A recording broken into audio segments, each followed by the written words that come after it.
Hello दोस्तों, नमस्कार। कैसे हैं आप लोग? उम्मीद करते हैं कि अच्छे होंगे। आज हम लोग बिहार एसएससी मेंस यूनिट प्रकाशन के कुछ जीके यहाँ पे देखने वाले हैं। और दोस्तों, ये सिर्फ बिहार एसएससी ही नहीं बल्कि ये आपको RRB, NTPC, group D, SSC, LDC, MTS एवं आईटीआई हो गया, ये सभी प्रतियोगिता परीक्षाओं में पूछे जाने की संभावना है। तो आइए हम लोग शुरू करते हैं। तो दोस्तों, यहाँ पे पहला क्वेश्चन है कि सिंधु सभ्यता निम्नलिखित में से किस काल में पड़ती है। तो दोस्तों, सिंधु सभ्यता जो है वो आदि ऐतिहासिक काल में पड़ती है। अगला क्वेश्चन है यहाँ पे कि 800 से 600 ईसा पूर्व का काल किस युग से जुड़ा हुआ है। तो दोस्तों, ये जो है इसका ब्राह्मण युग हो जाएगा। अगला क्वेश्चन है, बेगाज का कोई एक महत्वपूर्ण है इसलिए क्योंकि वहाँ से जो अभिलेख मिले हैं वहाँ से देवी देवताओं के जो है वर्णन प्राप्त होते हैं। चलिए दोस्तों, अगले क्वेश्चन पे चलते हैं। अगला क्वेश्चन है यहाँ पे कि गायत्री मंत्र का उल्लेख जो है किस पुस्तक में मिलता है। तो दोस्तों, गायत्री मंत्र जो है वो आपका ऋग्वेद में मिलता है। अगला क्वेश्चन है कि संगम युग में उर्यूर किसके लिए विख्यात था। तो दोस्तों, उर्यूर जो है वो कपास का व्यापार का महत्वपूर्ण केंद्र था। अगले क्वेश्चन पे चलते हैं। अगला क्वेश्चन है, आजीवक संप्रदाय के संस्थापक कौन थे। तो दोस्तों, आजीवक संप्रदाय के संस्थापक मखली कौशल थे। अगला क्वेश्चन है यहाँ पे, भागवत संप्रदाय के विकास में किसकी देन सर्वाधिक थी। तो दोस्तों, भागवत संप्रदाय के विकास में हिंद यूनानी लोगों की भूमिका जो है वो अधिक थी। अगला क्वेश्चन पे चलते हैं। अगला क्वेश्चन है यहाँ पे कि किस अभिलेख से यह साबित होता है कि चंद्रगुप्त का प्रभाव पश्चिम भारत पर फैला हुआ था। दोस्तों, रुद्रमान का जूनागढ़ अभिलेख है, इससे यह प्रमाणित होता है कि चंद्रगुप्त का साम्राज्य जो है वो पश्चिमी भारत तक फैला हुआ था। चलिए दोस्तों, अगले क्वेश्चन पे चलते हैं। अगला क्वेश्चन है यहाँ पे कि केवल वह स्तंभ जिसमें अशोक ने स्वयं को मगध का सम्राट बताया था। तो दोस्तों, राबू स्तंभ जो है उसमें अशोक ने स्वयं को मगध का सम्राट बताया है। अगला क्वेश्चन है यहाँ पे कि उस स्रोत का नाम बतलाइए जो प्राचीन भारत में व्यापारिक मार्गों के लिए जो है मौन था। तो दोस्तों, इसका हो जाएगा मिलिंद पन्हो। अगले क्वेश्चन पे चलते हैं। अगला क्वेश्चन है, किस शासक ने मंदिरों एवं ब्राह्मणों को सबसे अधिक ग्राम अनुदान में दिया था। तो दोस्तों, गुप्त वंश ने। अगले क्वेश्चन पे चलते हैं। अगला क्वेश्चन है यहाँ पे कि किस काल में अछूत की अवधारणा स्पष्ट रूप से उद्धृत हुई थी। तो दोस्तों, इसका जो है हो जाएगा आपका उत्तर गुप्त काल में। अगले क्वेश्चन पे चलते हैं। अगला क्वेश्चन है, भारत में मोहम्मद गौरी ने किसको प्रथम अफ्ताह प्रदान किया था। तो दोस्तों, कुतुबुद्दीन ऐबक को। अगला क्वेश्चन है कि किस सुल्तान के काल में खालसा भूमि अधिक पैमाने पर विकसित हुई थी। तो दोस्तों, इसका जो है अलाउद्दीन खिलजी हो जाएगा, ऑप्शन नंबर बी। अगला क्वेश्चन पे चलते हैं। अगला क्वेश्चन है कि सल्तनत काल में सिक्के टाँका, शशनागी एवं जीतल किन धातुओं के बने होते थे। तो दोस्तों, ये चांदी और तांबा के बने होते थे। अगला क्वेश्चन है दोस्तों कि बारहमासा की रचना जो है वो किसने की है। तो दोस्तों, बारहमासा की रचना मलिक मोहम्मद जायसी ने की है। चलिए दोस्तों, अगले क्वेश्चन पे चलते हैं। अगला क्वेश्चन है, विजयनगर साम्राज्य के वित्तीय व्यवस्था की मुख्य विशेषता क्या थी। तो दोस्तों, बंदरगाहों से आमदनी जो है वो विजयनगर साम्राज्य के वित्तीय व्यवस्था की मुख्य विशेषता थी। अगला क्वेश्चन पे चलते हैं। अगला क्वेश्चन है यहाँ पे कि पानीपत के युद्ध में बाबर की जीत का हासिल करने का मुख्य कारण क्या था। तो दोस्तों, तुलुगमा प्रथा जो है उसके कारण जो है बाबर जो है युद्ध में विजयी हुआ था। अगला है, जब्ती प्रणाली किसकी उपज थी। तो दोस्तों, जब्ती प्रणाली जो है वो आपका हो जाएगा यहाँ पे, इसका अकबर हो जाएगा। जब्ती प्रणाली जो है वो अकबर की देन थी। अगला है यहाँ पे, अगला क्वेश्चन है यहाँ पे, जवाबित का संबंध किससे था?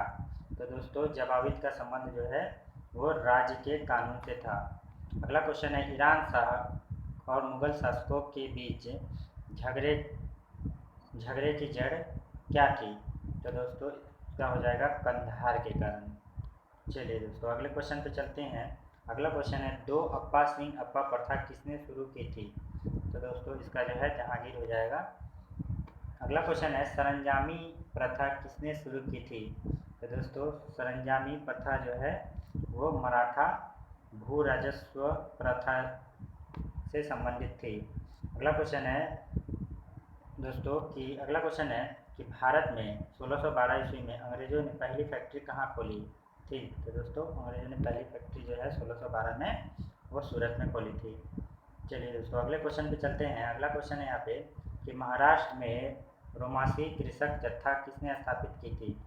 तो दोस्तों इसका हो जाएगा वासुदेव बलवंत गढ़के। चलिए दोस्तों अगले क्वेश्चन पे चलते हैं। अगला क्वेश्चन है, 1878 का वार्नाक्यूलर प्रेस एक्ट जो है किसने रद्द किया था? तो दोस्तों लॉर्ड रिपन ने जो है 1878 का वार्नाक्यूलर प्रेस जो है रद्द किया था। अगला क्वेश्चन है यहाँ पे कि अमेरिका में फ्री हिंदुस्तान अखबार किसने शुरू किया था? तो दोस्तों इसका हो जाएगा तारकनाथ दास ने। अगले क्वेश्चन पे चलते हैं हम लोग। अगला क्वेश्चन है यहाँ पे कि गदर क्रांति छिड़ने का सबसे महत्वपूर्ण कारण क्या था? तो दोस्तों गदर क्रांति छिड़ने का सबसे महत्वपूर्ण कारण जो है वो कामागाटामारू की घटना थी। अगला क्वेश्चन है यहाँ पे कि किस अधिवेशन में होम रूल लीग के समर्थक अपनी राजनीतिक शक्ति का सफलतापूर्वक प्रदर्शन कर सके? तो दोस्तों इसका ये नंबर ऑप्शन हो जाएगा कि कांग्रेस का 1916 का लखनऊ अधिवेशन। अगला क्वेश्चन है यहाँ पे, इंडियन ऑनेस्ट के लेखक कौन है? तो दोस्तों इंडियन ऑनेस्ट के लेखक जो है वैलेंटाइन सिरोली हैं। चलिए दोस्तों अगले क्वेश्चन पे चलते हैं। अगला क्वेश्चन है कि 1917 से 1918 में अहमदाबाद में गांधी जी द्वारा चलाए गए सत्याग्रह में किसने हिस्सा लिया था? तो दोस्तों इसका हो जाएगा औद्योगिक कर्मियों ने, अर्थात फैक्ट्रियों के मजदूरों ने जो है इसमें भाग लिया था। चलिए दोस्तों अगले क्वेश्चन पे चलते हैं। अगला क्वेश्चन है, 1920 की खिलाफत कमेटी की सभा जिसने गांधी को असहयोग आंदोलन के नेतृत्व संभालने हेतु अनुरोध किया था, वह किस शहर में हुआ था? तो दोस्तों वह जो है आपका इलाहाबाद में हुआ था। अगले क्वेश्चन पे चलते हैं। अगला क्वेश्चन है यहाँ पे कि अवध के एका आंदोलन का उद्देश्य क्या था? तो दोस्तों अवध के एका आंदोलन का उद्देश्य जो है जमींदारों के अधिकारों की रक्षा करना। अगले क्वेश्चन पे चलते हैं दोस्तों। अगला क्वेश्चन है यहाँ पे कि नाई धोबी बंद, दोस्तों नाई धोबी बंद सामाजिक बजट का एक स्वरूप था जो 1919 में किसानों द्वारा प्रतापगढ़ जिले में चलाया गया था। चलिए दोस्तों अगले क्वेश्चन पे चलते हैं। अगला क्वेश्चन है यहाँ पे कि INA किसके दिमाग की उपज थी और किसने इसकी स्थापना की थी? तो दोस्तों इसका जो है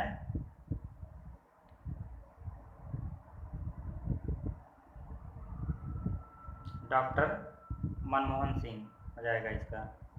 चलिए दोस्तों अगले क्वेश्चन पे चलते हैं। अपने किस कार्यकारिणी कमेटी में कांग्रेस ने भू स्वामित्व को समाप्ति की नीति अपनाई थी? तो दोस्तों इसका जो है कार्यकारिणी समिति 1937 हो जाएगा। अगला क्वेश्चन है, छोटा नागपुर जनजातीय विद्रोह कब हुआ था? तो दोस्तों छोटा नागपुर जनजातीय विद्रोह जो है सन 1820 में हुआ था। अगले क्वेश्चन पे चलते हैं। अगला क्वेश्चन है, गांधी जी का चंपारण सत्याग्रह किससे जुड़ा हुआ था? तो दोस्तों गांधी जी का चंपारण सत्याग्रह जो है वह तिनकटिया से जुड़ा हुआ था। अगला क्वेश्चन है, उलगुनान विद्रोह किससे जुड़ा हुआ था? तो दोस्तों उलगुनान विद्रोह जो है वो बिरसा मुंडा से जुड़ा हुआ था। अगले क्वेश्चन पे चलते हैं। अगला क्वेश्चन है, मुंगेर का बरहिया टाल विरोध का मुख्य उद्देश्य क्या था? तो दोस्तों इसका था बस बा, बकाशत भूमि की वापसी की मांग। अगले क्वेश्चन पे चलते हैं। अगला क्वेश्चन है बिहार बंगाल पृथक कब हुआ था। तो दोस्तों बिहार बंगाल से जो है सन 1912 में पृथक हुआ था, अर्थात 1912 में अलग हुआ था। अगले क्वेश्चन पे चलते हैं। अगला क्वेश्चन है कि पटना उच्च न्यायालय की स्थापना कब हुई थी। तो दोस्तों पटना उच्च न्यायालय की स्थापना जिन को पता ही होगा 1916 में हुई थी। अगला क्वेश्चन है कि 1930 से 1931 में बरही कांग्रेस के सफलतापूर्वक अंग्रेजी हुकूमत का किस जिले में नाकाम कर दिया गया था। तो दोस्तों इसका जो है गया हो जाएगा। अगले क्वेश्चन पे चलते हैं। अगला क्वेश्चन है south Asian coalition on child abuse report के अनुसार भारत में बंधुआ मजदूरों की संख्या कितनी है। तो दोस्तों इसके अनुसार भारत में बंधुआ मजदूरों की संख्या 4.5 करोड़ है। अगला क्वेश्चन है यहाँ पे कि भारत में ग्रामीण संख्या की आबादी की कितना प्रतिशत जनसंख्या प्राइमरी शिक्षा की सुविधा पाती है। तो दोस्तों इसका जो है 94% हो जाएगा कि भारत की ग्रामीण जनसंख्या की आबादी का 94% हिस्सा जो है वो प्राइमरी शिक्षा जो है पाता है। चलिए दोस्तों अगले क्वेश्चन पे चलते हैं। अगला क्वेश्चन है भारत का कौन सा विश्वविद्यालय होगा जो निजी व्यवस्था की देखरेख में होगा। तो दोस्तों इसका हो जाएगा राजीव गांधी कंप्यूटर विज्ञान संस्थान। चलिए दोस्तों अगले क्वेश्चन पे चलते हैं। अगला क्वेश्चन है शांति उद्देश्यों हेतु परमाणु शक्ति का उपयोग करने में भारत किस देश से बहुत आगे है।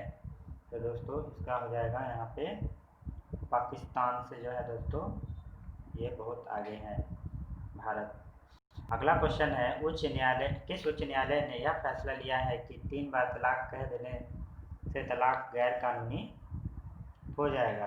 तो दोस्तों इसका हो जाएगा इलाहाबाद उच्च न्यायालय ने यह निर्देश दिया है। अगला क्वेश्चन है भारत का संविधान भारत को कैसे वर्णित करता है। तो दोस्तों भारत का संविधान भारत को राज्यों का संघ के रूप में वर्णित करता है। अगला क्वेश्चन है उत्तरी कोरिया और दक्षिणी अमेरिका के बीच युद्ध जैसी तनाव पैदा होने का मुख्य कारण क्या था।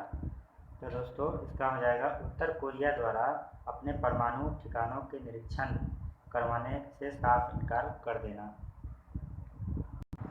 अगला क्वेश्चन है यहाँ पे कि एक सामान्य शुष्क सेल में विद्युत अपघट्य होता है। तो दोस्तों इसका अमोनियम क्लोराइड हो जाएगा। चलिए दोस्तों यहाँ से हमारा साइंस का क्वेश्चन शुरू होता है। आइए साइंस के कुछ क्वेश्चन हम लोग देखते हैं। दोस्तों यहाँ पे है डायनेमो का कार्य यहाँ पे पूछा जा रहा है। तो दोस्तों डायनेमो का कार्य जो है वो यांत्रिक ऊर्जा को विद्युत ऊर्जा में परिवर्तित करना होता है। अगला क्वेश्चन है यहाँ पे कि आकाश नीला लगता है क्योंकि। दोस्तों आकाश का रंग नीला दिखाई देता है क्योंकि लघु तरंग दीर्घ तरंगों की अपेक्षा वायुमंडल द्वारा अधिक प्रकीर्णन होती है। दोस्तों प्रकीर्णन के कारण जो है यह अधिक आकाश जो है नीला दिखाई देता है। अगला क्वेश्चन है दोस्तों बहुत इंपॉर्टेंट क्वेश्चन है। 1 माइक्रोन बराबर पूछा जा रहा है यहाँ पे, अर्थात 1 माइक्रोन बराबर जो है 1/1000 मिलीमीटर होता है। अगला क्वेश्चन है अतिचालक का लक्षण क्या है। तो दोस्तों अतिचालक का लक्षण जो है वो उच्च परागमता है। अगला क्वेश्चन है दोस्तों कि वर्षा की बूंदें गोल होने का कारण क्या है। तो दोस्तों वर्षा की बूंदें गोल होने का कारण जो है वो है पृष्ठीय तनाव के कारण। अगला क्वेश्चन है कमरे में रखे रेफ्रिजरेटर का दरवाज़ा अगर खोल दिया जाए तो दोस्तों कमरे में क्या प्रभाव पड़ेगा। तो यदि रेफ्रिजरेटर का दरवाज़ा जो है अगर खोल दिया जाए तो इसका हो जाएगा आपका डी नंबर हो जाएगा कि आप कमरे में कमरे को ना तो गर्म अथवा ना ही ठंडा कर सकते हैं। अगला क्वेश्चन है यहाँ पे कि किस खनिज से रेडियम प्राप्त होता है। तो दोस्तों खनिज से रेडियम जो है वो पिंच ब्लेड से प्राप्त होता है। अगला क्वेश्चन है कि परमाणु बम किस सिद्धांत पर आधारित है। तो दोस्तों परमाणु बम जो है वो आपका नाभिकीय संलयन पर आधारित है। चलिए दोस्तों अगले क्वेश्चन पे चलते हैं। अगला क्वेश्चन है यहाँ पे कि प्लास्टर ऑफ पेरिस का सूत्र क्या होता है। तो दोस्तों प्लास्टर ऑफ पेरिस का सूत्र यहाँ पे पूछा जा रहा है, तो CaSO4 2H2O का जो है सूत्र होता है। अगला है यहाँ पे क्वेश्चन, नींबू खट्टा किस अम्ल के कारण होता है, अर्थात नींबू खट्टा होने का यहाँ पे पूछ रहा है, कारण पूछ रहा है दोस्तों, किस अम्ल के कारण होता है। तो दोस्तों नींबू में जो है आप लोगों को पता ही होगा कि नींबू में सिट्रिक अम्ल पाया जाता है, जिसके कारण नींबू जो है वो कैसा होता है दोस्तों, खट्टा होता है। दोस्तों नींबू जो है सिट्रिक अम्ल के कारण खट्टा होता है। अगला है वायु एक है, तो दोस्तों वायु क्या है, वायु एक मिश्रण है। चलिए तो अगले क्वेश्चन चलते हैं। अगला क्वेश्चन है यहाँ पे, व्यंजक चूर्ण के लिए कौन सा है। दोस्तों यहाँ पे हो जाएगा ए नंबर, जल में अधिक विलय, यह जल में अधिक विलय होता है। अगला है क्वेश्चन है कि पारद धातु मिश्रण, पारद धातु मिश्रण, अर्थात इस चारों ऑप्शन में से देखना है दोस्तों कौन सा सही है यहाँ पे। तो पारद धातु मिश्रण, पारद युक्त धातु मिश्र होती है, अर्थात पारा और धातु का मिक्स जो है इसमें होता है। अगला क्वेश्चन है, कोयले के सामान्य प्रकार होते हैं। तो दोस्तों कोयला का सामान्य प्रकार बिटुमिनस कोयला जो है वो कोयला का सामान्य प्रकार होता है। दोस्तों अगला क्वेश्चन है यहाँ पे कि भारत की राष्ट्रीय स्तनी है, अर्थात राष्ट्रीय स्तनी पूछा जा रहा है यहाँ पे। दोस्तों भारत की राष्ट्रीय स्तनी जो है पशु, वो बाघ हो जाएगा। दोस्तों पशु पूछा जा रहा है यहाँ पे, भारत की राष्ट्रीय पशु कौन सी है, तो वो बाघ है। चलिए तो अगले क्वेश्चन पे चलते हैं। अगला क्वेश्चन है, निःश्रन प्राणी कौन सा है। तो दोस्तों निःश्रन प्राणी जो है यहाँ पे कछुआ है।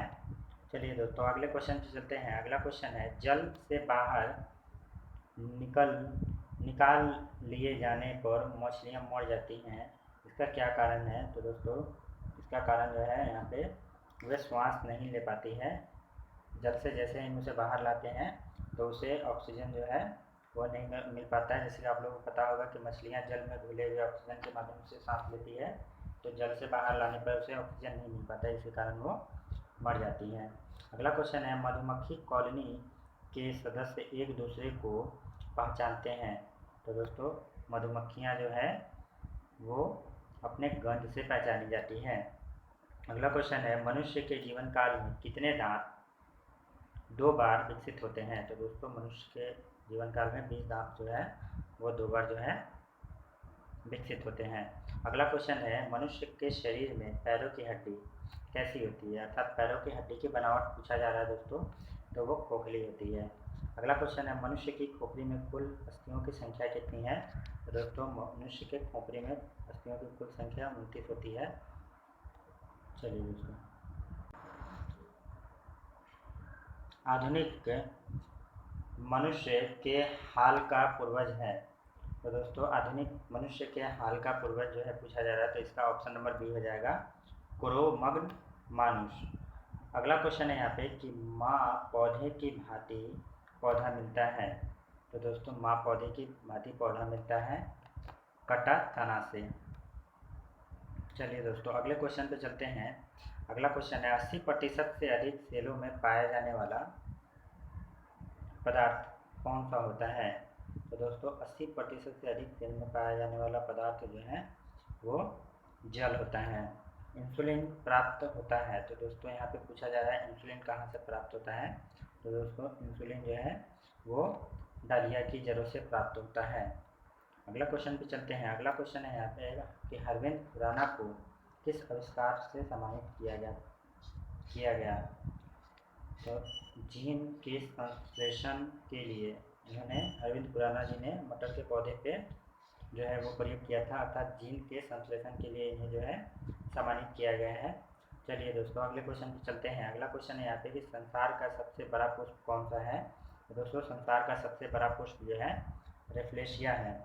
अगला क्वेश्चन है, कटा आमतौर पर किसके संवर्धन के लिए प्रयोग होता है। दोस्तों यहाँ पे पूछा जा रहा है किसके तने को आप काट करके भी लगाएंगे तो पौधा जो है आसानी से लग जाएगा। तो इसका जो है दोस्तों गन्ना हो जाएगा, गन्ना के पौधे को काट कर ही लगाया जाता है। अगला क्वेश्चन है, मटर का पौधा क्या है। तो दोस्तों मटर का पौधा जो है वो शाक प्रजाति का है। अगला क्वेश्चन है, विकास का मुख्य कारण है। दोस्तों विकास का मुख्य कारण यहाँ पे पूछा जा रहा है, तो प्राकृतिक वरण जो है के विकास का मुख्य कारण माना जाता है। अगला क्वेश्चन है, सर्व प्राचीन शैल समूह की आयु आंकी जाती है। तो दोस्तों यूरेनियम लैंड विधि से की आयु जो है मापी जाती है। अगले क्वेश्चन पे चलते हैं। अगला क्वेश्चन जो है हमारा आखिरी क्वेश्चन है आज का, मृदा संरक्षण वह प्रक्रम है जिसमें मृदा को नुकसान से सुरक्षित किया जाता है। दोस्तों मृदा संरक्षण वह विधि है जिसमें मृदा को नुकसान से सुरक्षित करने के लिए उसमें अध्ययन किया जाता है। तो दोस्तों ये हमारा सेट नंबर 1 था। आने वाले वीडियो में हम सभी सेटों को क्लियर करने का प्रयास करेंगे। और दोस्तों आप लोगों से अनुरोध है कि यदि हमारे चैनल को सब्सक्राइब नहीं किया तो हमारे चैनल को सब्सक्राइब कर दें और वीडियो को लाइक कर दें और ज़्यादा से ज़्यादा शेयर भी करें ताकि हमारा मनोबल भी बढ़ा रहे। तो चलिए दोस्तों।